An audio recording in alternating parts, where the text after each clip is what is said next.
Ellen Thayer hadn't thought about the box in 23 years, not until the afternoon her mother died. She was elbow deep in sudsy dishwater when the call came, and somehow, before she even picked up the phone, she knew. The box stirred in her memory like something alive. "I'm so sorry, Ellen," Dr. Patterson said, his voice crackling through cheap hospital reception. The stroke was massive. She went peacefully. Ellen thanked him mechanically, dried her hands on her jeans, and sat down at her kitchen table. Outside, October wind rattled dead leaves across her driveway. Her mother had been failing for months, years really, but Ellen had always assumed there would be more time, more chances to ask about the box, about Elizabeth, about all the secrets that had turned her mother from the vibrant woman in old photographs into someone who jumped at shadows. Margaret Thayer had been born Margaret Cooper in 1939, the eldest of two sisters in a family that had lived in the same Victorian house on Maple Street for 3 generations.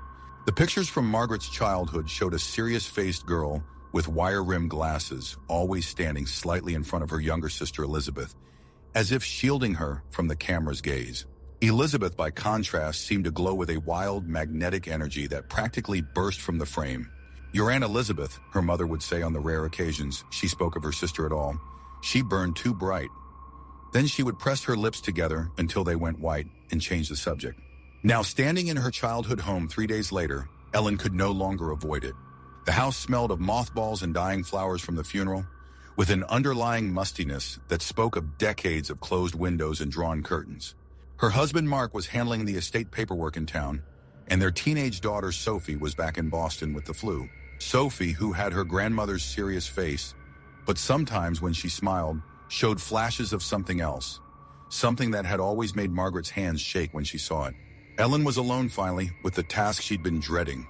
As she climbed the attic stairs, each creak seemed to whisper fragments of old conversations. Found her shoes by the pond, just the shoes. Searched for weeks, but never. Margaret, you have to stop blaming yourself. The attic air was thick with dust and the peculiar stillness of long, undisturbed places. Weak light filtered through the dormer windows, catching on cobwebs and the faded spines of old books. And there, in the far corner, behind a stack of Life magazines from 1962, sat the box. It looked smaller than she remembered. Just a simple wooden cube, maybe 8 inches on each side, with brass hinges that had gone green with age. The wood was dark with age and smooth as river stone, inlaid with delicate patterns that seemed to shift when viewed from different angles.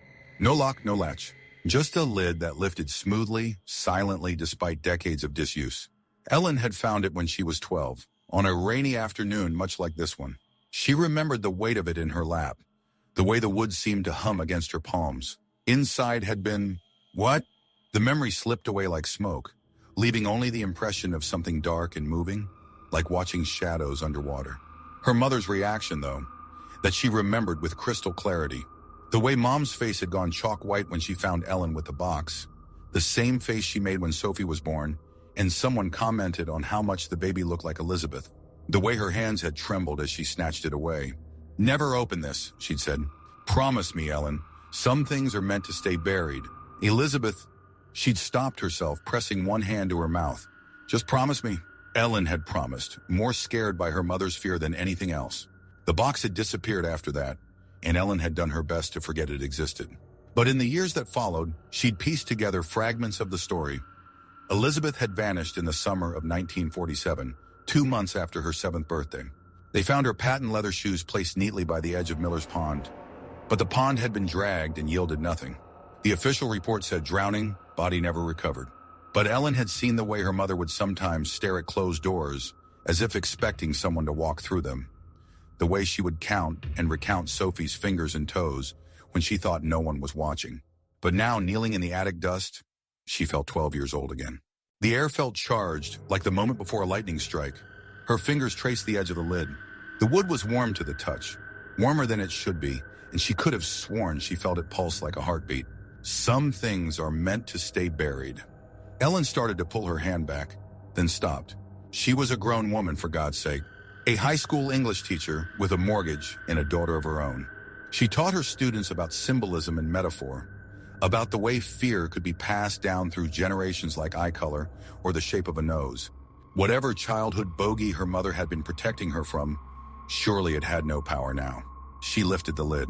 The inside of the box was lined with faded red velvet, the color of old blood. The velvet moved slightly, as if stirred by a breath, though the attic air was still. Nestled in its center was a single photograph, yellow with age. Ellen picked it up with trembling fingers. It showed a little girl, maybe 6 or 7, standing in front of a familiar house. Ukurninam, this house, but newer, the paint fresh and white instead of its current peeling gray. The girl wore a white dress with a Peter Pan collar and patent leather shoes so shiny they reflected the summer sky. She was smiling at the camera, but there was something wrong with the smile, something that made Ellen's stomach clench. It was too wide, too knowing for a child's face. It was Ellen, except it couldn't be. The photograph was clearly from the 1940s, decades before Ellen was born. But the resemblance was uncanny. The same unruly dark curls, the same gap between her front teeth, the same wild energy that sometimes flickered in Sophie's smile. Ellen turned the photo over. In faded pencil, someone had written, Elizabeth Summer, 1947, 2 months before she found the box. Elizabeth, the aunt she'd never met. The girl who had gone to Miller's Pond on a hot August afternoon and never came home. The shadow that had haunted her mother's life turned her into someone who checked locked doors 3 times and never let Ellen go swimming. As Ellen stared at the writing, it began to change. The pencil marks shifted and flowed like mercury, forming new words. I've been waiting for you, Ellen. Would you like to play? Sophie can join us when she's better. The attic air grew thick and heavy, tasting of pond water and decay. From somewhere downstairs came the sound of small footsteps and a child's laughter that echoed as if underwater. Ellen tried to drop the photograph, but her fingers wouldn't obey. The image was changing too. Elizabeth's smile widened impossibly, showing too many teeth, sharp and white as broken shells.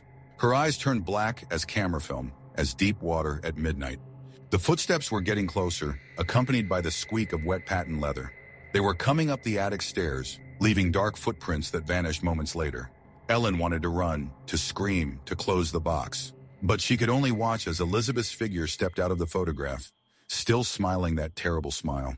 Water dripped from her white dress. But it wasn't water. Not really. It was too dark, too thick, and it smelled of algae and old secrets. You opened my box, Elizabeth said. Her voice was like rustling paper, like bubbles rising through dark water.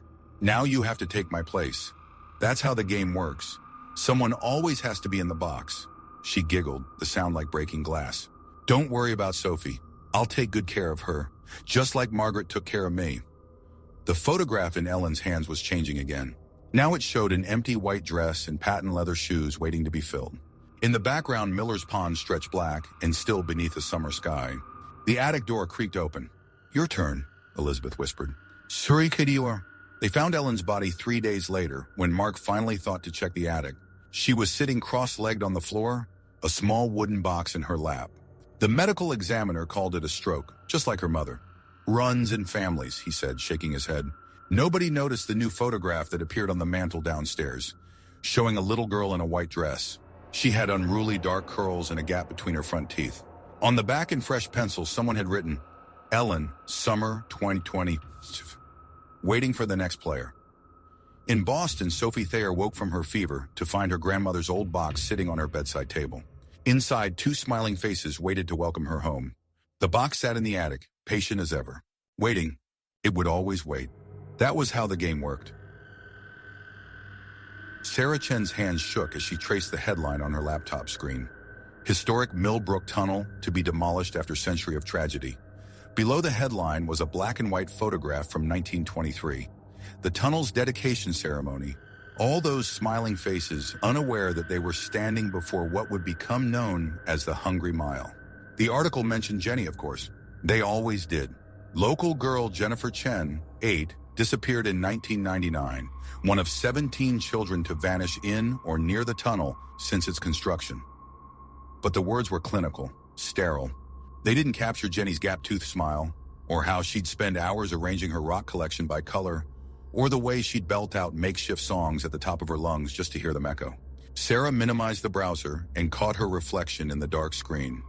40 years old now, her father's stern mouth, her mother's worried eyes.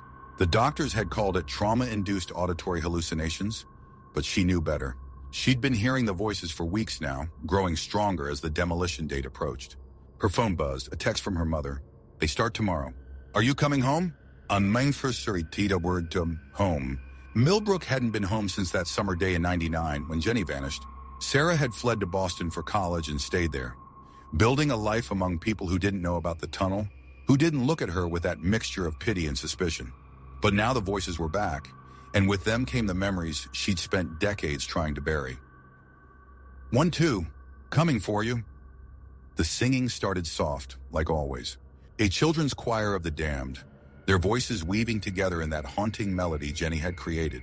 Sarah pressed her palms against her ears, but the singing only grew louder, accompanied now by the hollow click of approaching footsteps. For key. 3-4 through the door. She'd been 13 that summer, more interested in the attention of Tommy Martinez, who disappeared in '85, than in entertaining her little sister. Their parents worked long hours at the hospital, leaving Sarah in charge most days. Take care of Jenny, they'd say every morning. Keep her safe. But she hadn't, had she? In 5-6 River Styx. The day Jenny disappeared, they'd fought over breakfast. Jenny wanted to play in the tunnel again, but Sarah had plans to meet friends at the mall. You're so boring now, Jenny had said, milk dribbling down her chin. Ever since you got boobs, you're no fun anymore. Shut up, brat, Sarah had snapped. God, I can't wait until school starts and I don't have to babysit you anymore. Jenny's lower lip had trembled. I hate you. Yeah, well, I hate you too. Those were the last words they'd ever exchanged. 7-8, don't be late. Sarah's phone buzzed again. This time it was a local number she didn't recognize. We know what really happened. Meet us at Darcy's. 9 p.m. Her throat tightened. Darcy's Diner had been their regular hangout that summer, where she and her friends would split plates of cheese fries and gossip about boys. The place where she'd been sitting when the police called her parents about finding Jenny's boots. The voices in her head reached a crescendo. Dozens of children singing now, their words overlapping in a maddening cacophony. But beneath them all was Jenny's voice, clear as a bell. Come play with me, Sarah. One last game. Sarah grabbed her keys. The drive from Boston to Millbrook took just over 2 hours, but she barely noticed the miles falling away. The voices kept her company, singing their twisted nursery rhymes, sharing secrets about the tunnel that made her hands clench white-knuckled on the steering wheel. Millbrook had changed little in 23 years. The same tired storefronts lined Main Street, though the names had changed. Darcy's Diner was now Miguel's family restaurant, but the neon open sign still flickered with the same uneven rhythm. A group of elderly men and women occupied the back booth, faces she recognized from her childhood, now lined with age. Mrs. Sullivan, whose daughter Katie vanished in '92. Mr. Walsh, who lost his son Peter in '01. And in the center, wearing a waitress uniform that had seen better days, was Claire Martinez, Tommy's sister, who'd been working at Darcy's the day her brother disappeared. We've been waiting, Claire said, gesturing to an empty chair. Sit, we need to talk about the tunnel. Sarah slid into the seat, noting how the others watched her with a mixture of recognition and something else. Fear? Guilt? The voices in her head had fallen silent for the first time in weeks, leaving an expectant hush in their wake. You've been hearing them too, haven't you? Mrs. Sullivan asked, her hands trembling around her coffee cup. The singing, the counting, Sarah nodded slowly. How did you know? Because we all hear them, Mr. Walsh said. Every time another child goes missing, every time they talk about tearing down the tunnel, they're getting louder now, angry. Claire leaned forward, her voice dropping to a whisper. The tunnel, it's not just a tunnel. The railway company built it over something older, something hungry. The local tribes had stories about it, a place where children would wander in and never wander out. They called it the Echo Eater. That's just a story, Sarah protested. But even as she said it, she remembered the way the tunnel's darkness had seemed alive that day, how it had swallowed Jenny's footsteps, leaving only those perfectly placed yellow boots behind. Is it? Claire pulled out an old leather-bound book, a diary, its pages yellow with age. This belonged to Thomas Millbrook himself, the man who designed the tunnel. Listen to this. The workers refuse to continue. They say they hear children singing in the dark. 3 men have vanished already, but we must finish. We must contain it. Sarah's hands shook as she took the diary. As she touched it, the voices returned, louder than ever, and with them came visions. The tunnel as it had been in 1923. Workers laying tracks over ancient stone, marked with symbols that hurt her eyes to look at. She saw Tommy Martinez walking into the darkness, following the sound of his sister's voice.